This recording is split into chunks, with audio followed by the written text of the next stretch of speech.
Hello guys, and welcome back to another Hunter's Prestige video. On today's video, we're going to be running through a fitment guide, one of our most popular products, which is our rear reversing lights. We've actually remanufactured and redesigned these lights down to customer feedback. We're going to give you a quick run through of the different versions we have, and also do a step-by-step guide on how to fit these to your vehicle.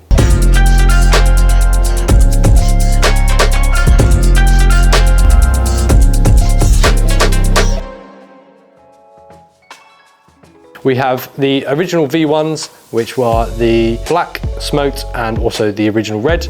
These ones were the reverse lights as well as the brake lights on there as well. We've actually remanufactured them now to have sweep lights for an indicator. Same design as the old ones. The only difference is now that they are a sweep. We've also changed, due to customer feedback, our version 3s.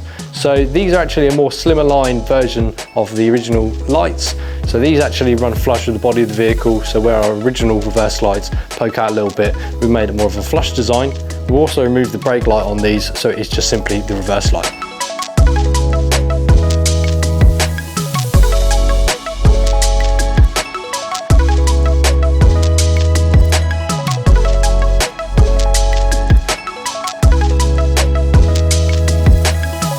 Okay, so the first step is to tape off the cover of the rear tail lamps. I should do it like this. And then using a long trim tool, we recommend using a plastic one. Remove all of the internal clips just to make sure it's easily removed. And we recommend using your hands instead of a pry tool on these, because obviously it is just plastic and we don't want you to break anything. Once it's off, make sure you don't drop it. They are very fragile and we don't want you to break any clips. Sometimes there's a red connector on the back of this tailgate trim. Some cars have them, sometimes don't. But the best way to remove them is just to squeeze the little release clip on the end, and that should just release. Next step is just to check all of the clips have stayed on the tail lamp cover. It's best to keep them intact. Add additional tape around the step moulding. This is the next thing we're going to be removing. I should do it like this. Best way to do it is to use a trim tool again, and just go at the angles until you feel the clips release. Just apply a bit of pressure on the bottom of the moulding, that is the best way to get it off. Next step is to release the wire, which is on the back of the tail lamp. There is a little clip just underneath. If you use a trim tool, or it is very easy to take it off, you could just use your hands. You'll have the wire connector for the tail lamps that attaches to the wiring harness.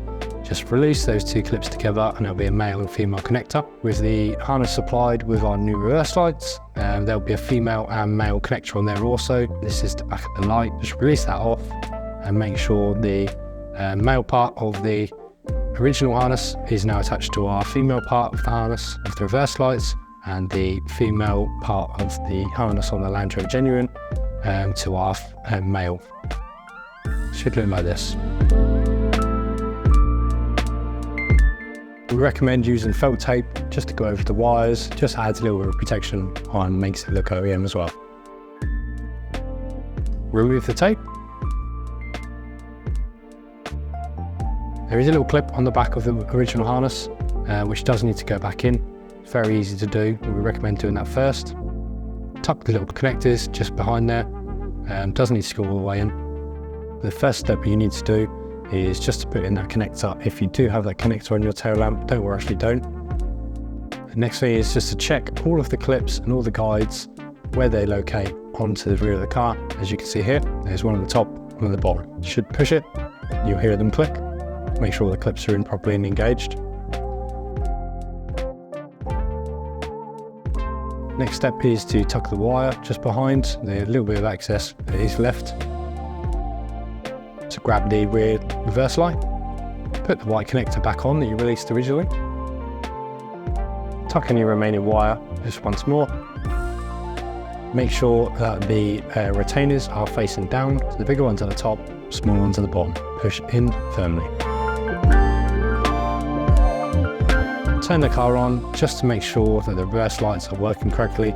Also, if you've got a different variation of our reverse lights, make sure that the functions are all working properly. Now repeat this for the other side. So on my right hand side, we have the OE V1s that we've got. And if you come over to the right hand side, we have the V2s fitted. So as you can see, you've still got the red on there. You also have the reverse, but we've now integrated the sweep light for the indicator as well. We've now fitted the V3 reverse lights. As you can see from the design, it's a much more simplistic design. So you've got no red ring around there or no smoke ring. It's more of a purpose light, so it keeps it flush during the day, and at night it serves a purpose. So there you go guys, that's the end of the Fitment video. We hope you found that very informative. We also give you a brief overview of the 3 different versions of reverse lights that we have available.